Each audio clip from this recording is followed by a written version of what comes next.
നമസ്കാരം. മോർണിംഗ് ബുള്ളറ്റിനിലേക്ക് സ്വാഗതം. ഉപതെരഞ്ഞെടുപ്പ് കഴിഞ്ഞതിന് ശേഷമുള്ള സംസ്ഥാന മന്ത്രിസഭാ യോഗം ഇന്ന് ചേരും. വയനാട് ചൂരൽമല ദുരന്തത്തിൽ കേന്ദ്ര സർക്കാർ സഹായം നൽകാതെ അവഗണിക്കുന്നത് ചർച്ച ചെയ്തേക്കുമെന്നാണ് റിപ്പോർട്ട്. വയനാട് ഉരുൾപൊട്ടൽ ദുരന്തത്തിന് ശേഷമുള്ള പുനരധിവാസ പ്രവർത്തനങ്ങളുടെ ഭാഗമായി നിർമ്മിക്കാൻ പദ്ധതിയിടുന്ന ടൗൺഷിപ്പിനായി മേപ്പാടി പഞ്ചായത്ത് പ്രാഥമിക പട്ടിക തയ്യാറാക്കി.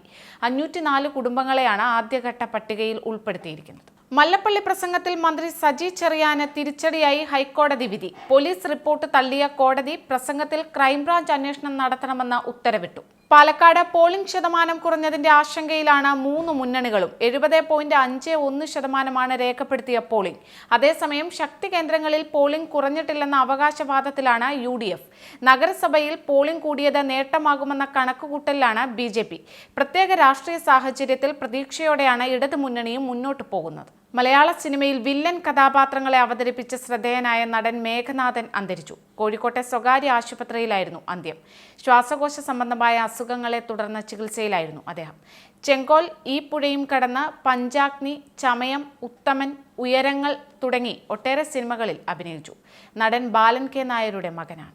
NCP അധ്യക്ഷൻ ശരത് പവാറിന്റെ മകൾ സുപ്രിയ സുലെ MP, സംസ്ഥാന കോൺഗ്രസ് അധ്യക്ഷൻ നാനാ പട്ടേലെ എന്നിവർ തെരഞ്ഞെടുപ്പിന് വേണ്ടി 235 കോടിയുടെ കള്ളപ്പണം വെളുപ്പിച്ചെന്ന ആരോപണവുമായി BJP. വോട്ടിന് പണം നൽകിയെന്ന കേസിൽ BJP ദേശീയ സെക്രട്ടറി വിനോദ് താവ്ഡെക്കെതിരെ കേസെടുത്തതിന് പിന്നാലെയാണ് ഇത്. മഹാരാഷ്ട്രയിൽ വിജയം ഉറപ്പെന്ന വിലയിരുത്തലിൽ ഇരു മുന്നണികളും. ഭരണ തുടർച്ച ഉണ്ടാകുമെന്ന് മഹായുതി സഖ്യം അവകാശപ്പെടുമ്പോൾ ഭരണമാറ്റവും ലോക്സഭാ തെരഞ്ഞെടുപ്പിന്റെ ആവർത്തനവും ഇത്തവണ ഉണ്ടാകുമെന്നാണ് ഇന്ത്യ മുന്നണിയുടെ അവകാശവാദം. ശതകോടീശ്വരനും അദാനി ഗ്രൂപ്പ് ചെയർമാനുമായ ഗൗതം അദാനിക്കെതിരെ അഴിമതി കുറ്റം ചുമത്തി ന്യൂയോർക്ക് കോടതി.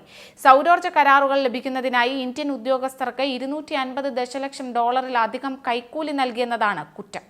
ഉത്തർപ്രദേശിലെ ഝാൻസിയിലെ മഹാറാണി ലക്ഷ്മിബായി മെഡിക്കൽ കോളേജിലുണ്ടായ തീപിടുത്തത്തിൽ പൊള്ളലേറ്റ 3 നവജാത ശിശുക്കൾക്കും ദാരുണാന്ത്യം.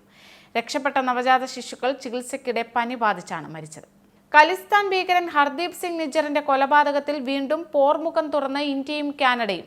പ്രധാനമന്ത്രി നരേന്ദ്രമോദിയും കനേഡിയൻ പ്രധാനമന്ത്രി ജസ്റ്റിൻ ട്രൂഡോയും ഒരേ വേദിയിലെത്തി പരസ്പരം ആശയവിനിമയം നടത്തുന്ന ചിത്രം പുറത്തുവന്നതിന് പിന്നാലെയാണ് ഇരു രാജ്യങ്ങളും വാക്പോര് വീണ്ടും ആരംഭിച്ചത്. മോർണിംഗ് ബുള്ളറ്റിൻ പൂർണ്ണമാകുന്നു. TV മൊബൈൽ ആപ്പ് ഡൗൺലോഡ് ചെയ്ത് സൗജന്യമായി ആസ്വദിക്കും.